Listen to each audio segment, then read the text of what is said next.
Balrampur hospital में super speciality block के उद्घाटन का।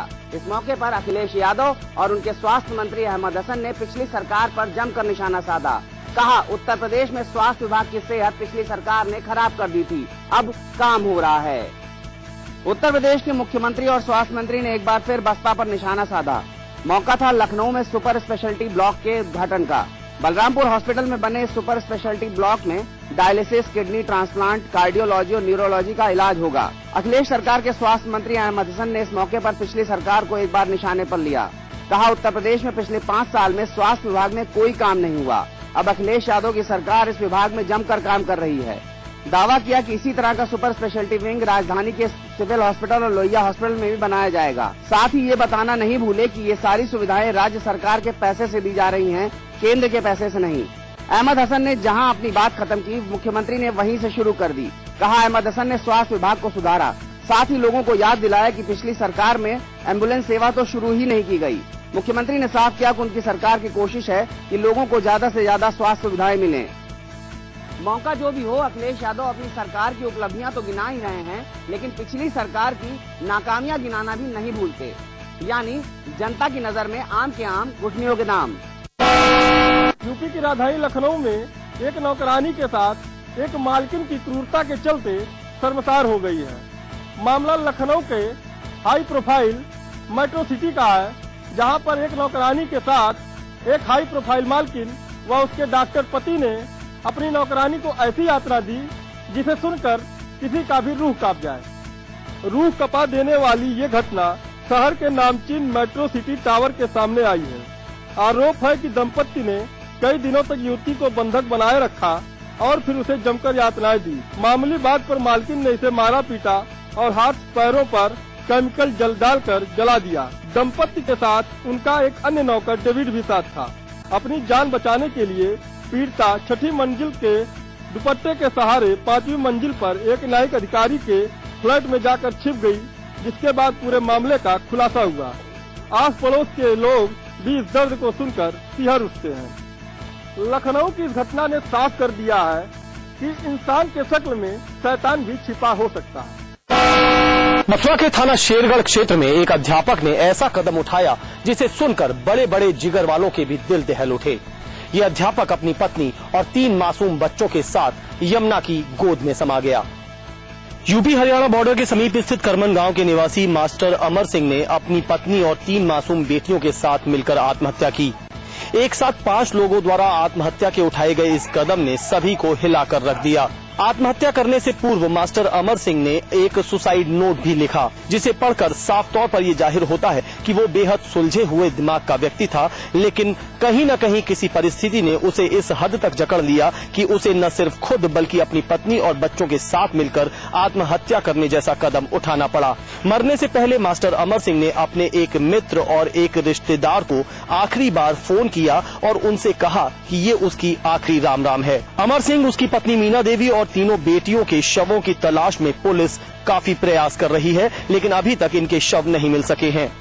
इस मृत्यु की क्या वजह है, इसकी तलाश में भी पुलिस जुटी हुई है। लाख प्रयासों के बाद भी अभी तक अध्यापक, उसकी पत्नी और तीनों बच्चों के शव नहीं मिल सके हैं। यमुना के तेज बहाव को देखते हुए ये संभावना जताई जा रही है कि 5 मृतकों के शव काफी आगे तक बहकर चले गए हैं। जिन आरएसएस के पदाधिकारी और बनवासी कल्याण आश्रम के क्षेत्र संगठन मंत्री मनीराम को खोजने के लिए 3 राज्यों की पुलिस लगी थी, वह मनीराम पाल आज अपहरणकर्ताओं को चकमा देकर वापस लौट आए। वह वापस फिरोजाबाद के थाना खंगर पहुंच गए, जिनको आगरा पुलिस सकुशल आगरा वापस ले आई। आगरा के थाना न्यू आगरा क्षेत्र के कमला नगर से सरस्वती स्कूल में 2 दिवसीय बनवासी कल्याण शिविर में भाग लेने आए आजमगढ़ के रहने वाले संघ प्रचारक मणिपाल सिंह का विगत 2 दिन पूर्व 30 जून की सुबह लगभग आधा दर्जन बदमाशों ने उस समय अपहरण कर लिया जब वो सुबह शिविर से बाहर पार्क में घूमने के लिए गए थे। उसके बाद उसी दिन अपहरणकर्ताओं ने उनके फोन से उनके कानपुर स्थित संगठन कार्यालय पर उनके सहयोगी डॉक्टर रमाकांत से उनको छोड़ने के लिए 20 लाख रुपए की फिरौती भी मांगी। लगातार तलाश के बाद पुलिस को पता चला कि बदमाशों की लोकेशन इटावा और फिरोजाबाद के जंगलों से मिल रही है। अभी पुलिस तलाश कर ही रही थी कि अपहृत हुए संघ प्रचारक मनीराम जी स्वयं बदमाशों से जूझते हुए मुक्त होकर फिरोजाबाद के थाना नगला खंगर पहुंच गए। उसके बाद आगरा पुलिस को उनको आगरा लेकर आई, जहां मीडिया के सामने मुक्त हुए मनीराम जी ने बताया कि अपहरणकर्ताओं ने उनको सुबह आगरा कमलानगर पार्क से उठाया, जो कि गाड़ी में आधा दर्जन की संख्या में थे, और वो रास्ते भर मुझे मारते पीटते बीएलओ में ले गए और मेरे फोन से ही उन्होंने फिरौती के लिए फोन किया। मनीराम का 3 दिन पहले थाना न्यू आगरा इलाके से अपहरण हुआ था। फिलहाल पुलिस इसे वापस होने पर अपना गुडवर्क बता रही है और पुलिस का कहना है कि जिस गिरोह ने मनीराम पाल का अपहरण किया था उसको आइडेंटिफाई कर लिया गया है और अपहरणकर्ता बहुत जल्द ही पुलिस की गिरफ्त में होंगे। फर्रुखाबाद में आज फिर एक प्रेमी युगल ने जान दे दी। धर्मेंद्र और सीमा को समाज के ताने बर्दाश्त नहीं हुए तो दोनों फांसी के फंदे पर लटक गए। धर्मेंद्र सीमेंट एजेंसी के मालिक धर्मेंद्र साहब और उसकी प्रेमिका सीमा पाल फांसी के फंदे पर लटकती देखी गई तो तरह तरह की चर्चाएं शुरू हो गई। धर्मेंद्र ने अपने भाई राजेंद्र की मौत के बाद उसकी पत्नी रेणु के साथ शादी की थी, लेकिन उनके पारिवारिक संबंध बहुत थोड़े दिन तक ही ठीक ठाक चले। दोनों के बीच मुकदमेबाजी शुरू हो गई और संबंध खराब हो गए। इसके साथ ही धर्मेंद्र अपने को तनहा महसूस करने लगा, लेकिन व्यापार में अधिक लाभ मिलने के कारण उसके पास पैसा बढ़ा और उसके साथ उसकी अय्याशी की आदतें भी बढ़ गई। इसी के साथ सीमा उसके नजदीक आई और दोनों के बीच में प्रेम संबंध बन गए। धर्मेंद्र और सीमा के आत्महत्या करने के पीछे क्या राज है, पुलिस इस जांच में जुट गई। फिलहाल दोनों के शव पोस्टमार्टम करने के लिए भिजवा दिए गए हैं। पोस्टमार्टम रिपोर्ट आने के बाद तय होगा कि जांच की दिशा क्या हो। पूर्व प्रधानमंत्री लाल बहादुर शास्त्री के आवास पर दुर्लभ ऐतिहासिक पत्रों की प्रदर्शनी लगाई गई। रामनगर में पूर्व प्रधानमंत्री स्वर्गीय लाल बहादुर शास्त्री के आवास पर क्षेत्रीय अभिलेखागार संस्कृत विभाग द्वारा स्वतंत्रता संग्राम से संबंधित अभिलेखों की प्रदर्शनी लगाई गई, जिसमें राष्ट्रीय आंदोलन में पूर्वी उत्तर प्रदेश के योगदान को प्रमुखता से दर्शाया गया है। क्रांतिकारियों को लिखे हुए पत्र बच्चों के लिए काफी प्रेरणादायक दिखे। 2013 विंबलडन टेनिस टूर्नामेंट में लगातार उलटफेर का दौर जारी है। विंबलडन में नडाल, फेडरर और शारापोवा के बाद उलटफेर का शिकार बनी है दुनिया की नंबर 1 टेनिस खिलाड़ी सेरेना विलियम्स। 5 बार की विंबलडन चैंपियन सेरेना को जर्मनी की सबीन लिसिकी ने टूर्नामेंट के चौथे दौर में हराकर विंबलडन टूर्नामेंट से बाहर का रास्ता दिखाया। सबीन ने सेरेना को 6-2, 1-6, 6-4 से मात दी। खिताब की प्रबल दावेदार और 16 बार की ग्रैंड स्लैम चैंपियन सेरेना का इस हार के साथ पिछले 34 मैचों से चला आ रहा विजय अभियान भी यहीं खत्म हो गया। 5 बार की Wimbledon champion Serena final set में 4-2 से आगे थी, लेकिन इसके बाद सेरेना अपनी लय खो बैठी और 2 घंटे 4 मिनट में ये मुकाबला हार गई। विंबलडन में उलटफेर के दौर के बीच लगभग सभी टॉप के खिलाड़ी बाहर हो गए हैं, तो इस बार ये तो तय है कि विंबलडन को एक नया चैंपियन मिलने वाला है।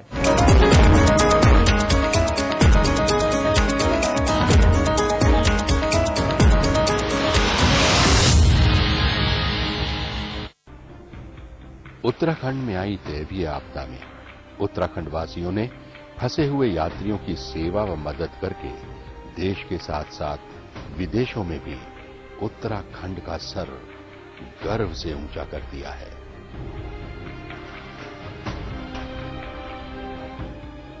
उत्तराखंड वासियों पर देश को गर्व है। हिमालय की सुनामी से आई भयंकर त्रासदी में इस देवभूमि और वीर भूमि के भाइयों और बहनों ने जो साहस और धीरज के साथ देश भर से आए फंसे हुए यात्रियों की सहायता की, उसके लिए देश को आप पे गर्व है और हम आपका आभार व्यक्त करते हैं और आपको विश्वास दिलाते हैं कि हम पूर्ण निष्ठा और तत्परता के साथ आपको हुई क्षति और क्षेत्रीय समस्याओं का शीघ्र ही समाधान करेंगे। मुसीबत की इस घड़ी में साथ रहने की प्रतिज्ञा।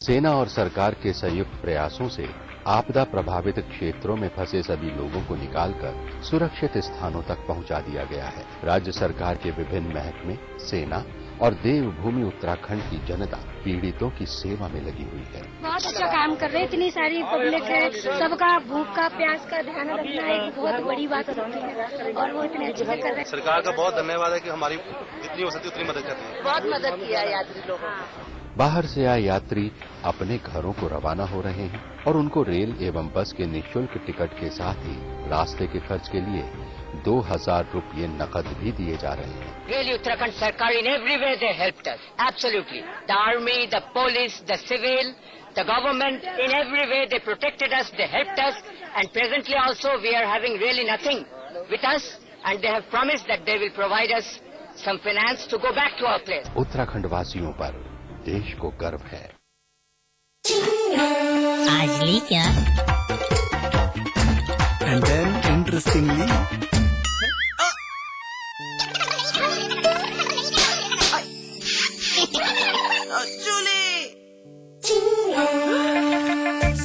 refreshing mini gums. आज ली क्या? JB Institute of Technology, Dehradun, the best institute of engineering with best faculty and good infrastructure. JB Institute of Technology, inspiring minds, transforming lives. NH72 Chakrata Road, Dehradun. खोल दो इन खिड़कियों को, इन दरवाजों को, हाथों को फिर से हाथों में डालो। किसी को गुदगुदाओ, दोस्ती करो, मोहब्बत करो।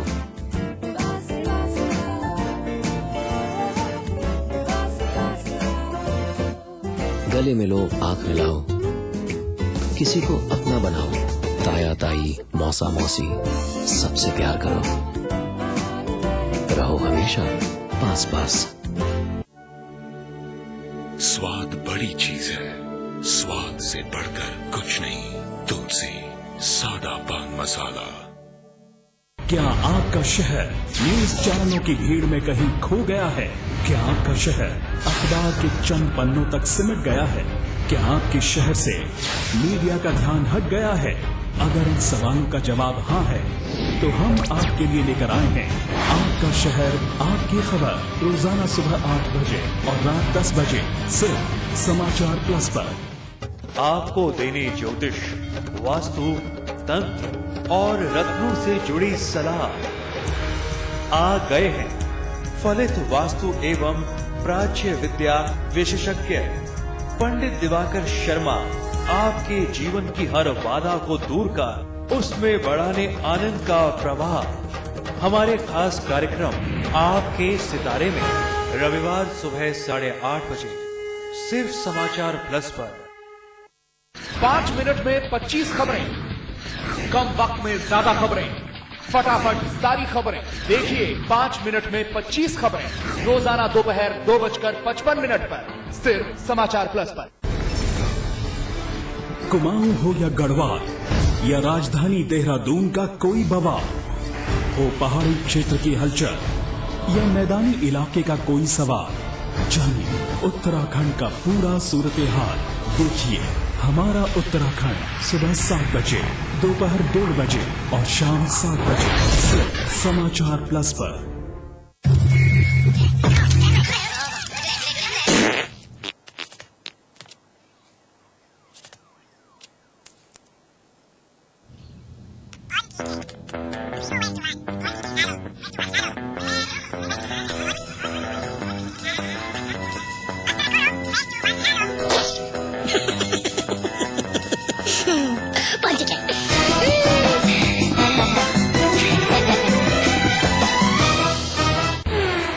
मिनट में 50 खबरें, कम वक्त में ज्यादा खबरें।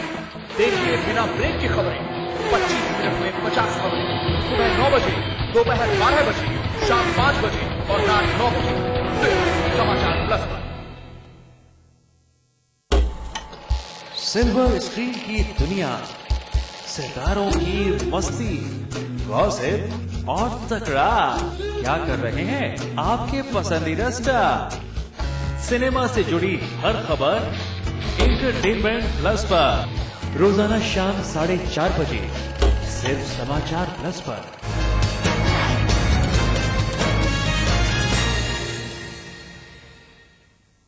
नमस्कार, स्वागत है आपका। मैं हूं अनामिका पांडे। आगे बढ़ने से पहले एक नजर हेडलाइंस पर।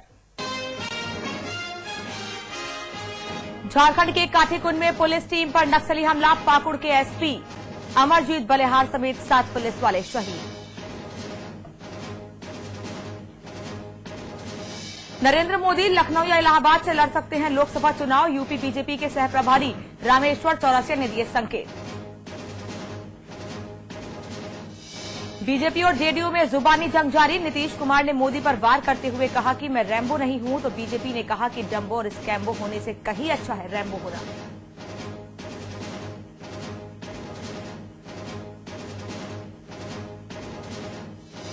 मायावती के 3 और करीबियों पर कसा शिकंजा। नसीमुद्दीन सिद्दीकी, रंगनाथ मिश्र और बाबू सिंह कुशवाहा पर केस दर्ज करने का राज्य सरकार ने दिया आदेश।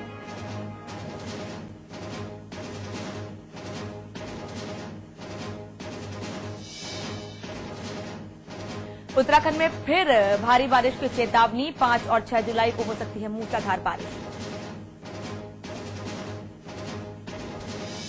यूपी के कई जिलों में बाढ़ ने मचाई तबाही। बिजनौर, भदोही और कुशीनगर समेत कई जिलों के दर्जनों गांव में घुसा पानी। भयभीत लोग गांवों से पलायन करने को मजबूर।